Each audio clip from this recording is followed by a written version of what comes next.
So this morning we have a nice problem in the effort to find ways of reducing the human equation in health, where it is damaged by attitudes or by negative thinking or by the pressure of problems.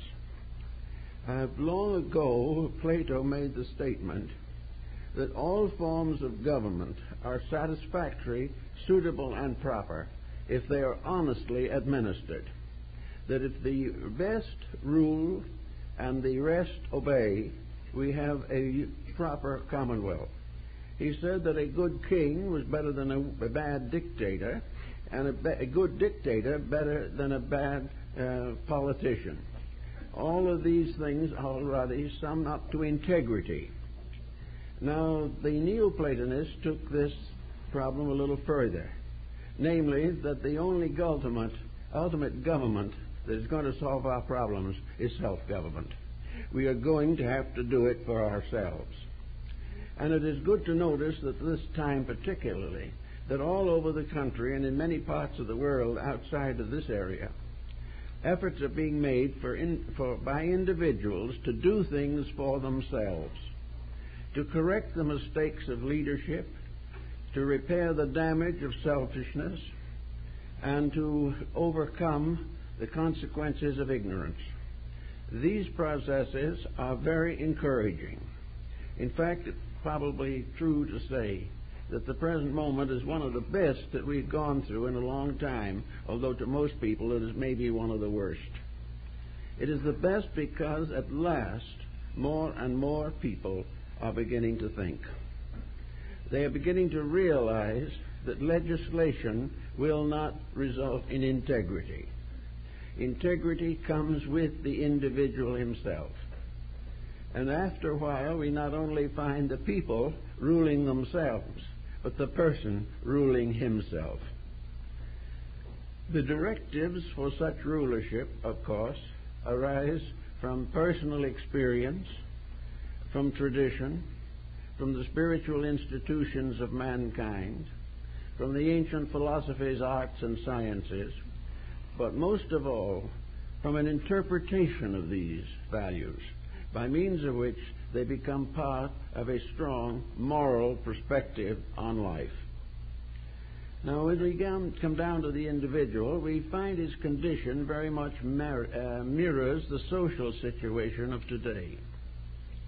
The society in which we live is seriously disturbed, and this disturbance is reflected in the attitudes of people. More and more, the individual is taking on the negative values, or lack of them, which are bothering us today. And out of all this comes fear, anxiety, objection, even violence. And all of these excesses react into the human being himself. I think the Oriental attitude was probably the best available, namely that the great problem is the individual learning to smooth out his own conduct, to find ways in which he can overcome or transmute the pressures which disturb him. One way, of course, of accomplishing this is to realize the reason why we are in trouble. To realize that we're in trouble because it is the only way in which the individual can be lured from his own mistakes. We are in trouble because we deserve them. All the troubles that we have are part of what the Oriental calls a karmic load. Now, karma is not a fatal punishment. Karma is simply the fact that when we do it wrong, we must be corrected. When we make a mistake, we must find for certain that we have made a mistake. And most of all, we must stop blaming our mistakes on other people. Most persons today will feel or say that they would be happy if it wasn't for something someone else was doing. Well, each of us has to finally realize that we cannot prevent what someone else is doing. but we can transmute the entire circumstance so that it can no longer damage ourselves. It does not mean that we have to accept the mistakes of others, but it does mean that we must try to understand them and find how to adapt the knowledge we gain from experience to the preservation of our own well-being. Health problems today are perhaps more serious than ever before, in spite of the numerous advancements in science, in spite of infinite research and continuous development of remedial agencies. The public health is not good. The public health is bad because of the tensions and stresses by which the person is influenced. In religion, for a long time, we had a strong line of defense against this. The individual, regardless of what church or faith he belonged to, tried to live what he claimed to believe. He tried to prove to himself and others that he was under the leadership of a spiritual integrity. When he read in the New Testament that Jesus admonished us all to be brethren, to unite in common cooperation, he tried to do this.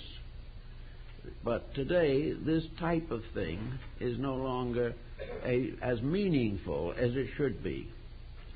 We know that we should not be cruel, that we should not be selfish, that we should not kill or destroy.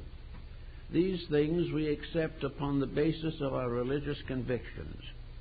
And about 3/4 of the Earth's populations have convictions to this effect. Yet never before has there been more war and disturbance. And in the individual life, never before has there been so much pressure, so many frustrated ambitions, and so many mistakes carefully and lovingly nourished. The situation, therefore, is that our religion is not at this time serving as an actual preventive of disorders.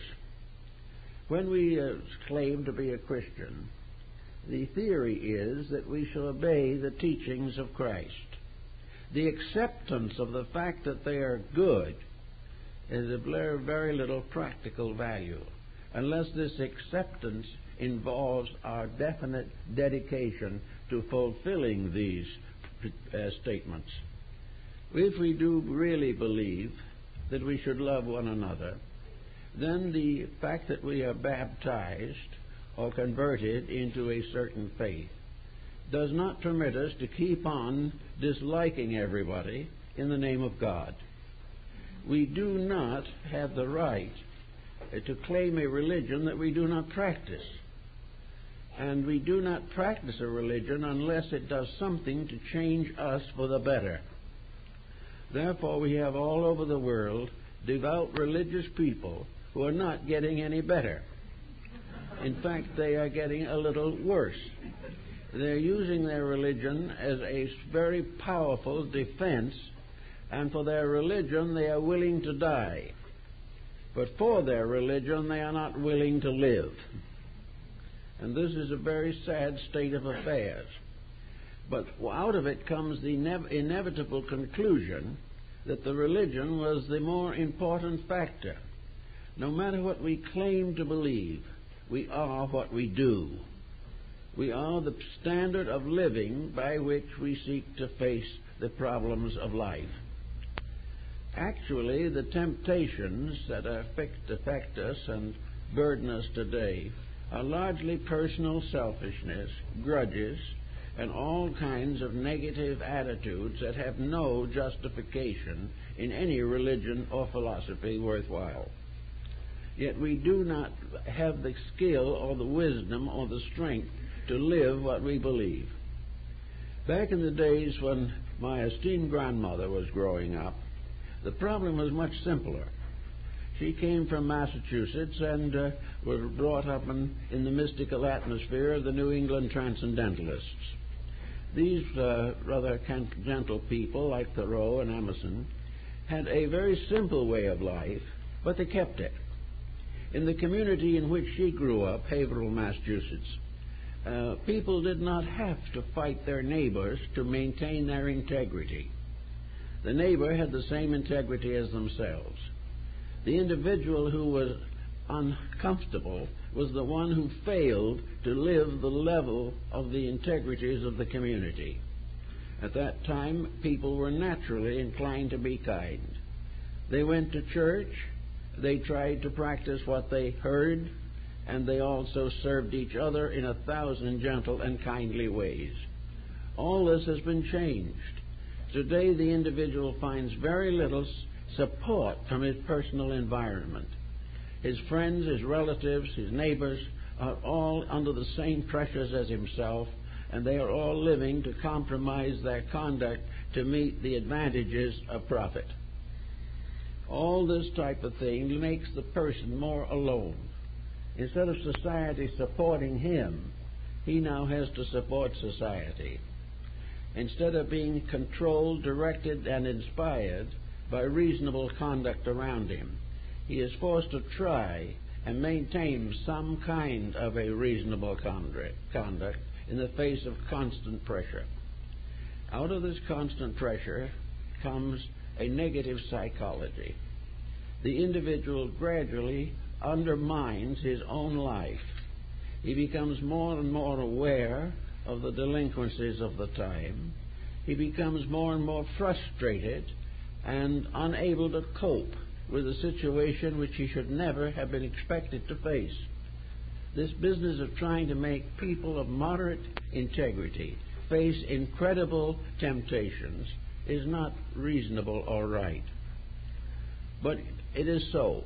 It is the way it is. And each person has to either expect to follow the general pattern and suffer with the rest, or else he must attempt to live his own life constructively and let some of the others work it out for themselves. It is almost useless to try to convert other people. The individual who is susceptible to conversion generally is already well on the way to a better life. Those who do not agree, we can't do very much about. Conformity is not what we desire. We cannot solve this problem by all joining the same church. We cannot form it or answer it by having all people vote for the same candidates. The problem lies in the individual working out the reason why he does not feel good at this time. If he has headaches, backaches, and all kinds of symptoms which arise from the vagueness of his own attitudes, there is no way that health can be improved unless the individual recognizes the therapy of his own personal integrity. Until he accepts this and understands it, he is going to suffer from a series of vague conditions of worry, anxiety, argumentativeness. He is going to look in the newspaper and see nothing but the trouble. He is going to listen to the television and become more discontented and feel less able to cope. All of these things have to be handled by the person himself. But this was the reason he was put here in the first place. The individual was not put here to lean back and let someone else save him. We are here as a creation of creatures, and we have to work out our own salvation with diligence. We have to recognize that we are here to grow and not simply to have fun. Because if we do not grow, there will be nothing in the last analysis that is either funny or enjoyable. We are here to improve ourselves, correct our own mistakes, help where we can, and stand strong against the temptations to negative attitudes which so many people suffer from today. Even if we are successful in this, however, we will not be able to completely dispense with psychology or psychiatry. We will still need them. But we will get rid of the individual who is simply making himself sick by his own wrong approaches to life. Now, we are all reading the newspapers, and we are seeing the dismal situation that is developing. We are also observing a certain note of desperation arising in the upper echelons of human society. We're realizing that nations and communities, vast areas and small areas, are beginning to recognize that the change must be made by the individual, that we must grow. We can never pay any politician enough money so that he can grow for us. We have to do it ourselves. And the more pressure we have, the more we will be tempted to do it right. In the old days, when temptations were low and not too many of them, any definite minor variety, a breakaway from normalcy, was considered forgivable and forgettable. Today, this is no longer the case. Today, the problem must be faced directly. We have people all the time who are worried.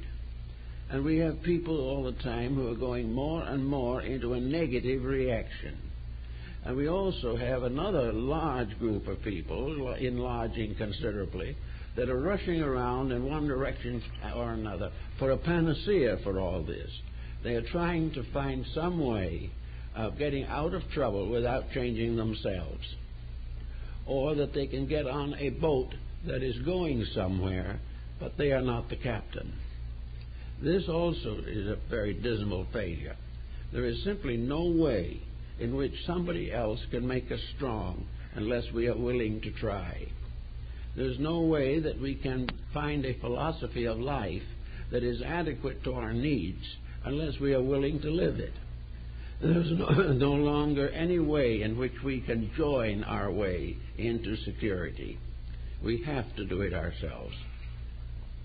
With this in mind, then, there's a few recommendations that might be useful to us at this time.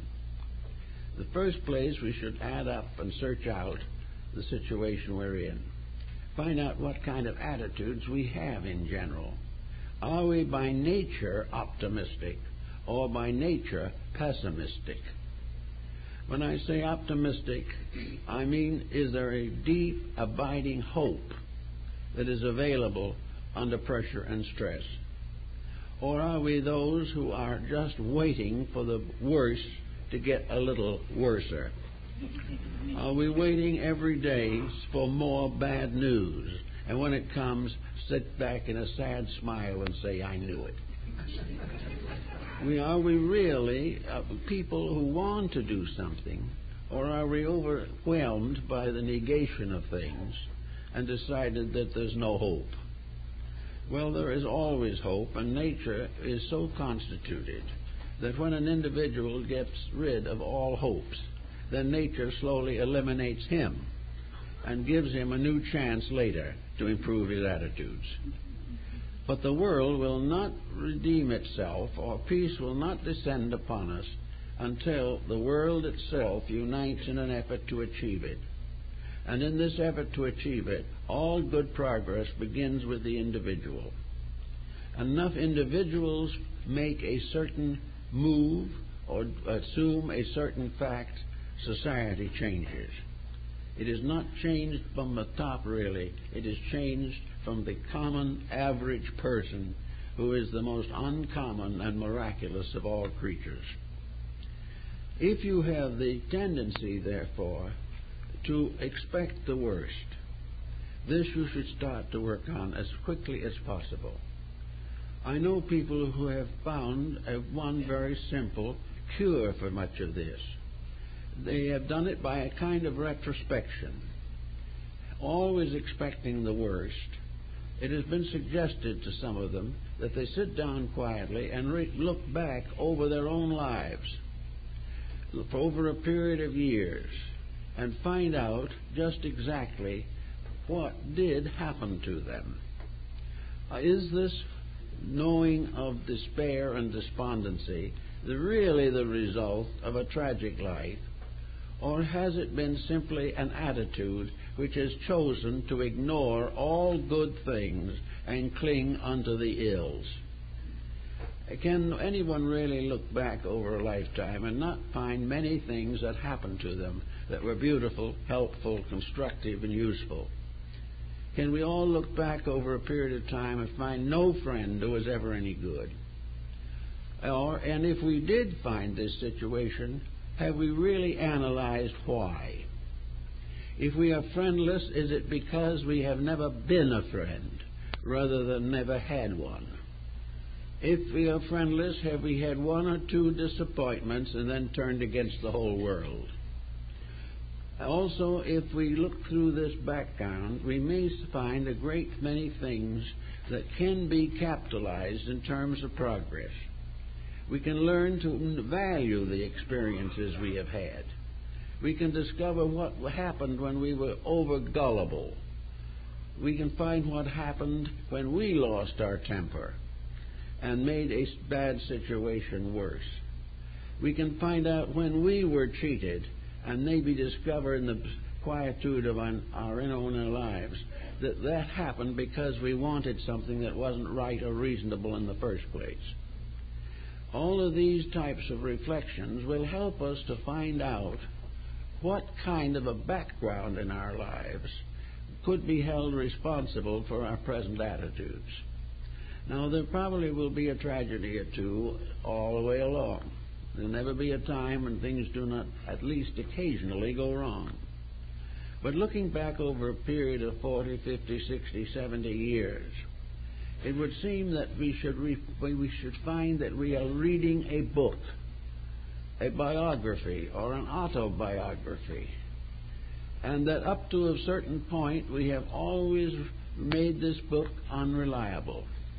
We have always emphasized what has been done to us and not what we did to them. We have always taken the joy out of our own lives and then blamed someone else for it. But out of this careful reconsideration of our own conduct, we may very often find a new textbook, a new way of looking at things that can be tremendously helpful. Now, this is the reason for history on the larger scale of things.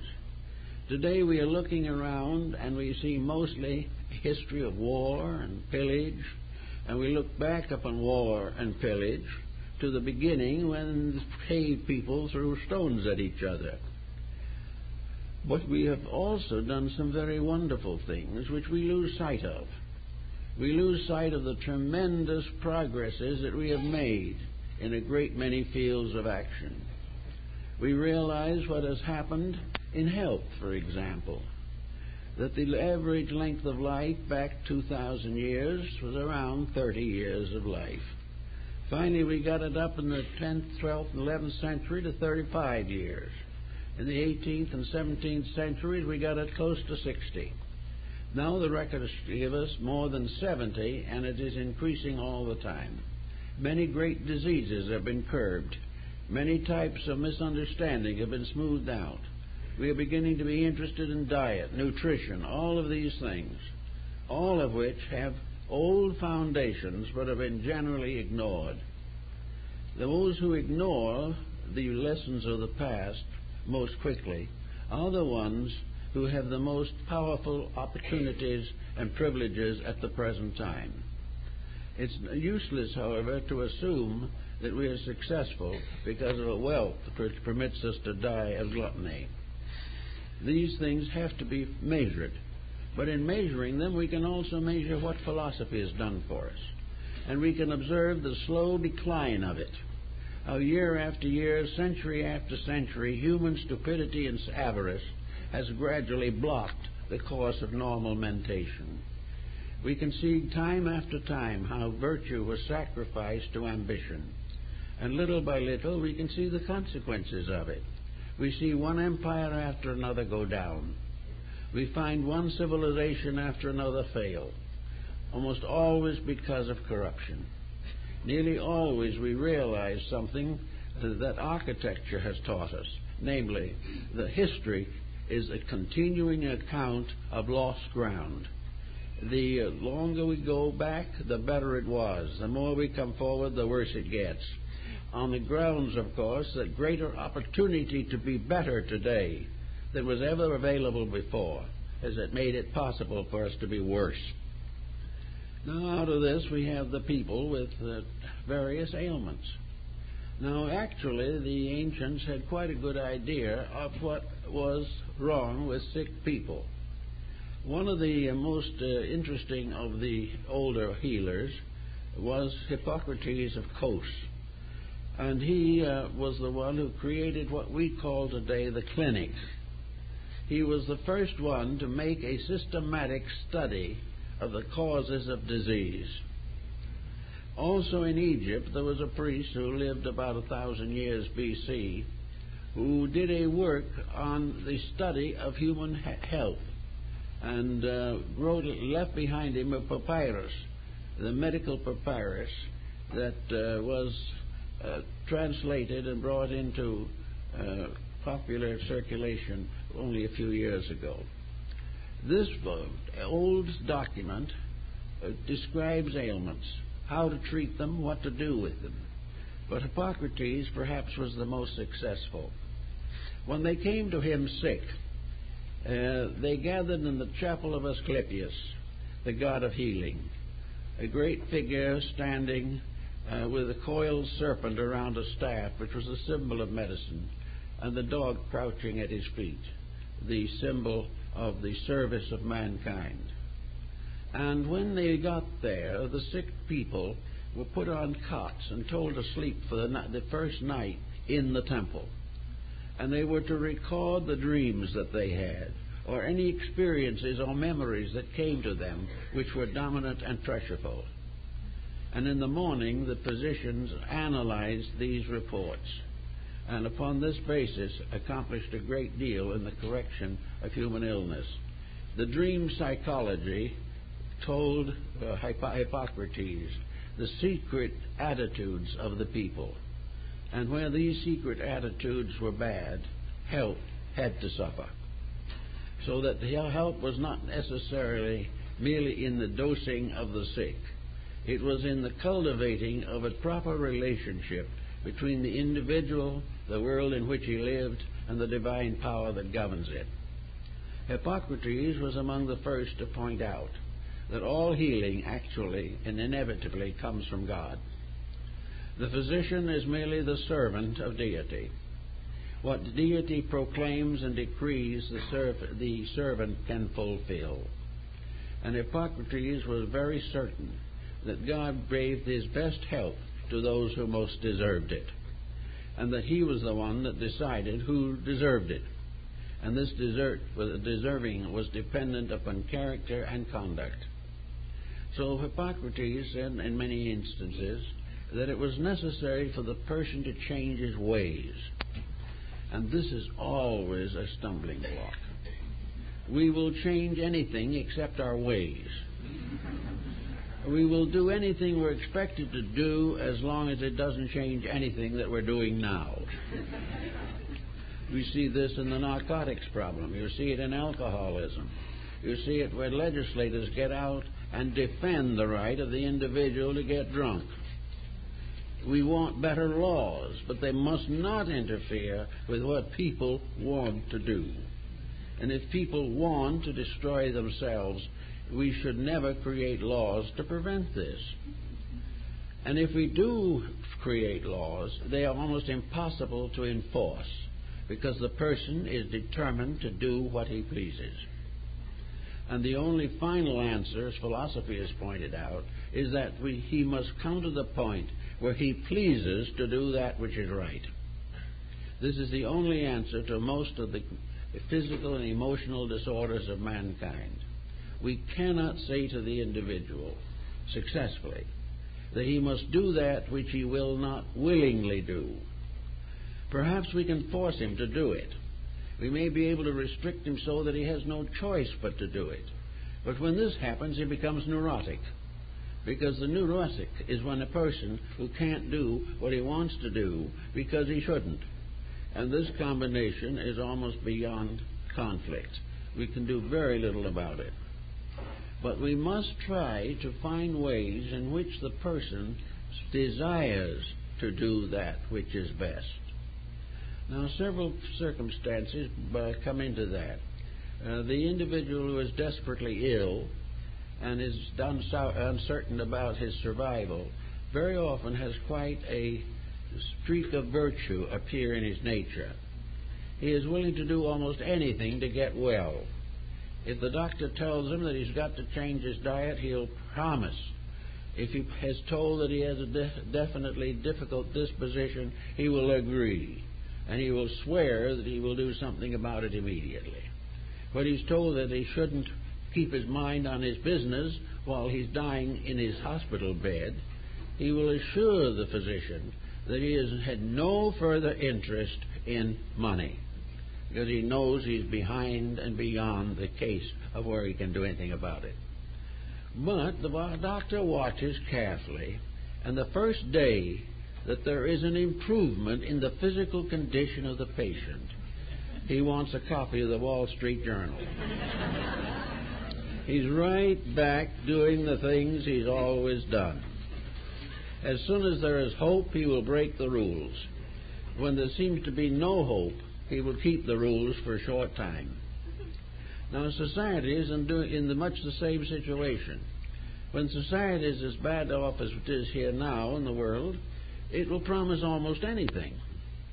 But as soon as it feels a little better, it will order its equivalent to the Wall Street Journal. It will go right back to what it wants to do.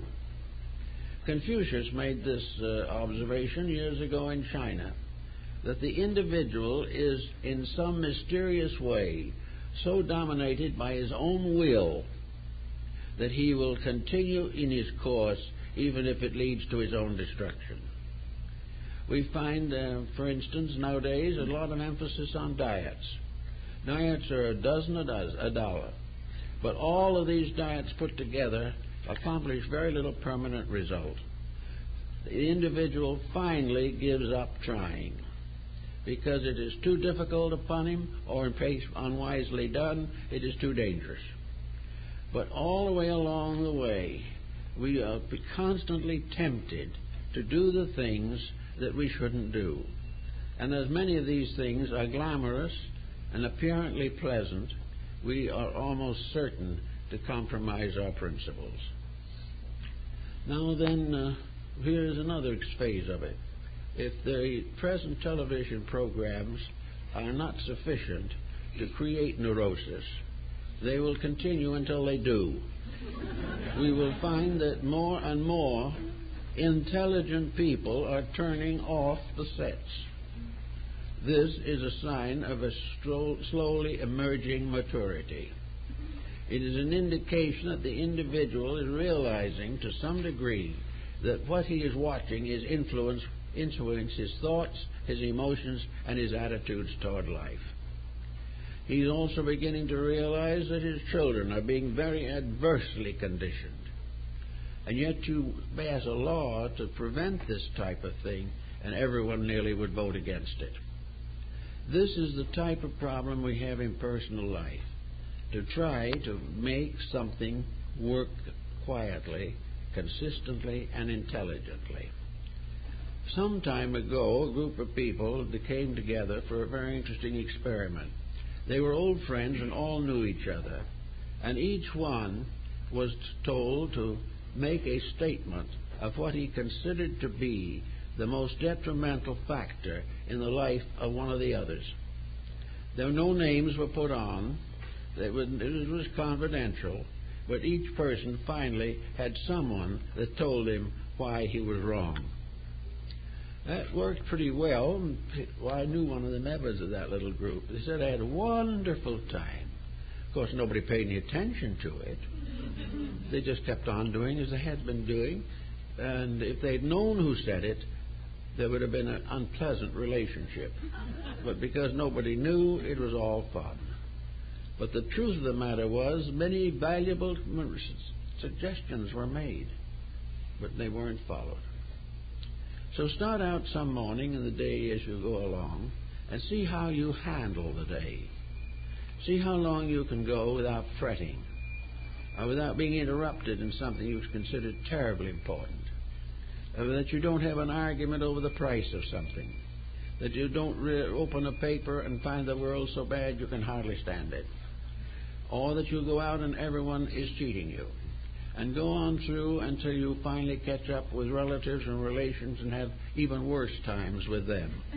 Keep on going through the day and see what you have actually accomplished in the way of smoothing out your own inner life. It was said by the Chinese that the wise men of old slept without dreams, and this was exactly what is meant. All these pressures finally come through into the subconscious and either come out through dream symbolism or out through character or body disorders. So see what you can notice. See whether you are always expecting the worst and that you are desperately surprised if it doesn't happen. In fact, a little disappointed, because when you expect something and it doesn't happen, in a sense it is an indictment of your own judgment, and people don't like that. But try to see what would happen if you could go through all these problems without being moved, without being discouraged, without being excited or irritated. The phone rings and it's the wrong number. That would be a chance to be irritated. But don't be irritated. You get a letter which is unpleasant, or you get a bill that you don't think you owe, or something of that kind, and more tension, more stress. And yet all the things that we consider to be dishonorable and which we want to do something about, we can meet and handle without one single heave of the inner life. We can do it in a simple, matter-of-fact, reasonable way, without building any type of attitude. We can meet dishonesty with a simple attitude of realization that it is so, but no emotional stress. That we can try to solve problems with clear judgment and calm thinking, but without emotional excitement, fatigue, or worry. Things that are worth worrying about will not be changed by worry. Therefore, the worries have to be faced quietly and solved. And there should be no overjudgment. We should never condemn ourselves constantly for something or condemn other people. We should look into our marriages and our relationships with our children and see just exactly what the background motivations are. Are we motivated by selfishness? Are we seeking escape from responsibility? If we are always looking to get away from the responsibilities of living and living only in an atmosphere of eternal opportunities, we'll be in trouble. Everything has its price. Happiness must be deserved. All the things that we want that are real and good, we must justly require because we deserve them, never because we want them. Our desires are beyond number, but our needs are few. So we gradually can get past this point, which especially in older years has a tendency to close in and interfere with health. The individual may live a long time, by the way, with a bad disposition. I've seen it happen. But it was not much of a success. They simply prolonged their own grudge against humanity. They only kept on being sorry for themselves, and it lasted a few long years of that attitude, when they would probably have been happier if they hadn't lived. It would have been much better if they had gone at a reasonable age. But old age is an opportunity for philosophical consideration of values. It is an opportunity for the improvement of the inner life, and it is a continuing opportunity to learn and to grow. But if these factors are missing, then it is simply a burden. But the Lord arranged it that way, because if people do not do what is right, whatever they do must be a burden. This type of thinking can work. It has come to the West quite a bit through Zen, which has been an Oriental philosophy of quietude, a philosophy that discovers realities, in a sense, by the humor of life, by the realization that so many of these terrible disasters are really funny if you can get away from your own ego. Many things that seem to us to be inevitable and terribly important fade entirely from the consciousness of a good Zen man. Zen is a quietude, a living smoothly through life. a living in which there is no rejection of duty, but duty no longer becomes a burden, it becomes a fulfillment. And an individual who serves with fretting and with reservations and considers himself underprivileged because his burdens are too heavy is simply losing the most beautiful opportunity for growth that there is. The heavier the burden, the greater the opportunity to grow. Growth does not come from lying down, like the old hymn says, and floating off to heaven on flowery beds of ease. It comes from hard work well done. If we can learn to like nature, we can have a much better time of it. Now, in the West, religion has gradually drifted away from responsibility. You very seldom see an article on modern religion that really gets down to the very heart of the matter. You very seldom hear a preacher who really gives an important sermon that has to do with people living up to their convictions if they have them. These things seem to fade away, and now membership in various religions is largely a social relationship. It is that the individual joins others who find an intelligent or attractive preacher and attend that church. But the real living of it is not given the thought that it should. And the vicarious atonement is just about as bad, if not worse. The individual is not relieved from the responsibility of his mistakes simply by acknowledging them. He must correct them. He must be able to prove that in every way he has sought to remove from his life that which is discrediting to himself or his environment. If the person keeps on worrying long enough, they have a series of problems that can become very unpleasant. It is a very common cause of nearly all chronic ailments. Chronic being something that represents a chronic factor in the disposition.